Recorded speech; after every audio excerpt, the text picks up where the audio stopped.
আমার এক ছাত্রীর জন্য পুডিং বানিয়ে নিলাম। কেন বানিয়েছি সেটা আপনাদেরকে পরে বলবো। আসসালামু আলাইকুম, কেমন আছেন সবাই? আশা করি আপনারা সবাই খুব ভালো আছেন। আলহামদুলিল্লাহ, আমরাও অনেক ভালো আছি। আজকে সকাল সকাল বেরিয়ে পড়লাম। তার কারণ হচ্ছে আমাদের একটা এসির অর্ডার দেওয়া ছিল, তো সেটা চলে আসছে, এই জন্য আমরা সেটা আনতে যাচ্ছি।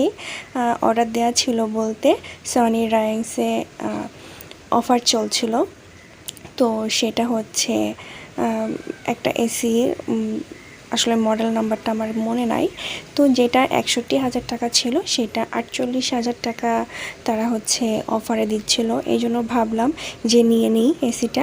আমরা যেটা পছন্দ করেছিলাম সেটা ছিল না, স্টক আউট হয়ে গিয়েছিল। তো তারা হচ্ছে অন্য মানে সারা বাংলাদেশ মিলে ১১টা ছিল, তো সেখান থেকে তারা আমাদেরকে একটা আনিয়ে দিয়েছে। তো তার জন্য আমাদের কাছে ১ সপ্তাহ সময় নিয়েছিল। তো যাই হোক, আলহামদুলিল্লাহ ভালোভাবে আমরা এসিটা পেয়ে গেলাম। আর এসিটা আমার ছোট ভাইরে দিয়ে পাঠিয়ে দিয়ে আমরা চলে আসছি একটু মার্কেটে। আমার কিছু কেনাকাটা আছে। আর ওখানে যে একটা বাটি সেট দেখলেন, ওইটা আমার খুব পছন্দ হয়েছিল, কিন্তু আমি আসলে আজকে বেশি টাকা নিয়ে আসিনি, এই জন্য ওইটা আর কিনতে পারিনি। ইনশাল্লাহ নেক্সট যে কোনো একদিন কিনে নিব। আমি বেসিক্যালি আজকে চলে আসছি পানির ফিল্টার কেনার জন্য আমাদের বাড়ির জন্য।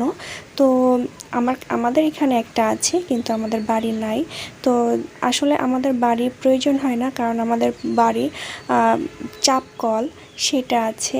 তো তারপরেও এখন দেখতেছি যে চাপ কলে পানিটার একটু আয়রন বের হচ্ছে, মানে আয়রন, প্রচুর আয়রন। তো ভাবলাম পানির ফিল্টার দিয়ে দিলে মনে হয় ভালোই হবে। তো এই জন্য বাড়ির জন্য ফিল্টার কিনে নিয়ে আসা হয়েছে।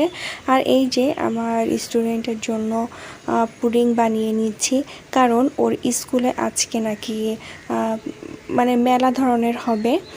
এখনকার যে নতুন কারিকুলাম বইটা আসছে সেটা এমনই হয়, কিছু রান্না করে নিয়ে যেতে হয়, তা না হলে কিছু বানিয়ে নিয়ে যেতে হয়, আর্ট করে নিয়ে যেতে হয়, এমনই সিস্টেম। তো আমার কাছে মনে হয় যে আগের যে সৃজনশীল যে বইগুলো আমরা পড়েছি, তো সেটাই ভালো। এখনকার যে কারিকুলাম বইটা সেটা কিন্তু আমার কাছে মনে হয় না যে এতটা ভালো, কারণ এতে স্টুডেন্টগুলোও ঠিক মতন পড়াশোনা করে না, আর মানে খরচও বেশি। আমার কাছে যেটা মনে হয়, অন্যদের কাছে কি মনে হয় আমি জানি না। তো আমার কাছে মনে হলো যে না, আগে যে সৃজনশীল যেটা ছিল, ৬০ মার্কের সৃজনশীল আমরা লিখতাম, ৪০ মার্কের অবজেক্টিভ আমরা পূরণ করতাম, সেটাই বেসিক্যালি ভালো ছিল। এই কারিকুলাম বইটা আমার কাছে অতটা ভালো লাগেনি। তো যাই হোক, বকবক করতে করতে আমার পুডিং অনেকটাই শেষ পর্যায়ে বললেও ভুল হবে। আচ্ছা, আমি যেটা করেছি, আমি এখানে ১ লিটার দুধটাকে জাল দিয়ে ৩ ভাগের ২ ভাগ করে নিয়েছি, মানে অর্ধেকের থেকে একটু বেশি করে নিয়েছি, মানে ৪ পোয়া থাকলে সেখানে আমি ৩ পোয়া করে নিয়েছি।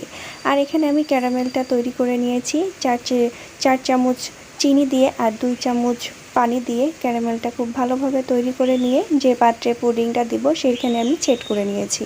এবার এখানে আমি ৪টা ডিম দিয়ে দিব। আমি আজকে ৪টা ডিমের পুডিং তৈরি করব। হ্যাঁ, ৪টা ডিম কেন দিলাম, তার কারণ হচ্ছে এখানে যদি আপনি দুধটাকে অর্ধেক করে নেন তাহলে 3টে ডিম দিয়ে হয়ে যাবে, আর যদি দুধটাকে ৪ ভাগে ৩ ভাগ করে নেন তাহলে 4টা ডিম দেওয়া লাগবে।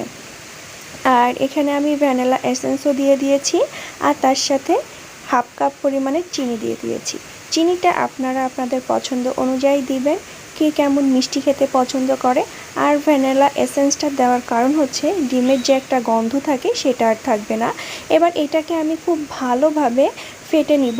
তার কারণ হচ্ছে মানে ওইভাবেও ফাটা যাবে না, সেটা হচ্ছে চিনিটা গলা পর্যন্ত আমি অনবরত এটাকে নেড়ে যাব। আমার চিনিটা খুব ভালোভাবে ডিমের সাথে মিশে গিয়েছে। এবার আমি দুধটা দিয়ে দিব। এখানে আমি ঠান্ডা দুধ ব্যবহার করেছি, গরম দুধ ব্যবহার করা যাবে না, তাহলে ডিমের সাথে গরম দুধ দিলে একটা ছানা ছানা ধরনের বের হয়ে আসবে, সেটার জন্য আমি এখানে ঠান্ডা দুধই দিয়েছি। এবার আমি খুব ভালোভাবে যেটা মিক্স করে নিয়েছি, আর যে পাত্রে আমি পুডিংটা বসাবো সে পাত্রের উপরে ক্যারামেলটা আমি সেট করতে দিয়েছিলাম, সেটাও খুব ভালোভাবে সেট হয়ে গিয়েছে। এবার আমি দুধের যে মিশ্রণটা আমি তৈরি করে নিয়েছি সেটা ছেঁকে নিব। ছেঁকে নেওয়ার কারণ হচ্ছে এর ভিতরে পুডিংটা খুব সুন্দরভাবে সফট থাকবে আর খেতেও অনেক মজা লাগবে। আর অবশ্যই সবসময় ছেঁকে নেওয়ার চেষ্টা করবেন। আর এই যে ছেঁকে নেওয়ার কারণ যেটা বলেছিলাম, এর ভিতরেও প্রচুর সর বের হয়েছে, এইটা থাকলে কিন্তু খেতে অতটা ভালো হবে না। এই জন্য আমি সবসময় যখন পুডিং তৈরি করি আমি সেটাকে ছেঁকে নিই। এবার আমি যে কাজটা করেছি, একটা হাঁড়ি নিয়েছি, তার উপরে পানি দিয়ে আমি পুডিংটা বসিয়ে দিয়েছি। আর তার পুডিংয়ের উপরে আমার এটার কোনো ঢাকনা ছিল না, আমি যে কোনো একটা ঢাকনা ব্যবহার করেছি। এবার আমি হাঁড়ির যে ঢাকনাটা সেটা ব্যবহার করেছি। তারপরে হাঁড়িটার ভিতরে যে আমি পানিটা দিয়েছি সেটা অবশ্যই ফুটিয়ে নেওয়ার পরে 40 মিনিট অপেক্ষা করতে হবে। 40 মিনিট অপেক্ষা করলেই পুডিংটা খুব ভালোভাবে সেট হয়ে যাবে। পানি দেওয়ার সময় অবশ্যই লক্ষ্য রাখবেন যে হাঁড়িতে আপনারা বা যে পাত্রে আপনারা পুডিংটা সেট করতে দিবেন তার অর্ধেক পর্যন্ত পানিটা দেওয়ার জন্য। তা না হলে একবারে ভরে পানি দিলে পুডিংয়ের ভিতরে কিন্তু পানিটা চলে যাওয়ার সম্ভাবনা থাকে। এবার আমি পুডিংটা আপনাদেরকে বের করে দেখিয়ে দিচ্ছি যে কেমন সুন্দর হয়েছে ভিতরেরটা। আসলে ভিতরেরটা দেখাতে আপনাদেরকে পারি নাই, কারণ এটা আমার স্টুডেন্টের জন্য করেছিলাম আমি, ও স্কুলে নিয়ে যাবে, এই জন্য আর আমি কেটে দেখাতে পারিনি। কিন্তু আমি পরে দেখেছিলাম ভিতরে কিন্তু অনেক সুন্দর হয়েছিল, আর চারপাশটাও কিন্তু অনেক সুন্দর হয়েছে। ক্যারামেলের কালারটাও অনেক সুন্দর আসছে। অনেকের আছে পুডিং মানে ঢালতে গেলে ভেঙে যায়, তো আমি যে কাজটা করেছিলাম পুডিংটা চুলা থেকে নামিয়ে ঠান্ডা করে তারপরে 10 মিনিটের জন্য নর্মাল ফ্রিজে রেখে দিয়েছিলাম, মানে সেট করার জন্য। তাহলে কিন্তু পুডিংটা ঢালার সময় আর ভেঙে যাবে না, পুডিংটা খুব ভালোভাবে জমে যাবে। যাই হোক, ও এসে পুডিংটা নিয়ে চলে গেল, কারণ ওর অনেক সকালে স্কুল, মানে 6টা না 6:30টার দিকে স্কুলে যেতে হবে। এই জন্য ও এসে রাতে এসে পুডিংটা নিয়ে চলে গেল। আর এই দিকে আমার মামুনি খেলাধুলা শুরু করে দিয়েছে, কারণ ওর এখন গরমটা খুবই কম লাগে, কারণ ওকে আমি টাকলু করে দিয়েছি। আপনারা সবাই জানেন, দেখেছিলেন যে আমি ওকে টাকলু করে দিয়েছি। আর এই যে ও মনের সুখে খেলাধুলা শুরু করে দিয়েছে। আজকের মতো এই পর্যন্ত। ভিডিওটা ভালো লাগলে আমার চ্যানেলটা সাবস্ক্রাইব করে রাখতে পারেন। আল্লাহ হাফেজ।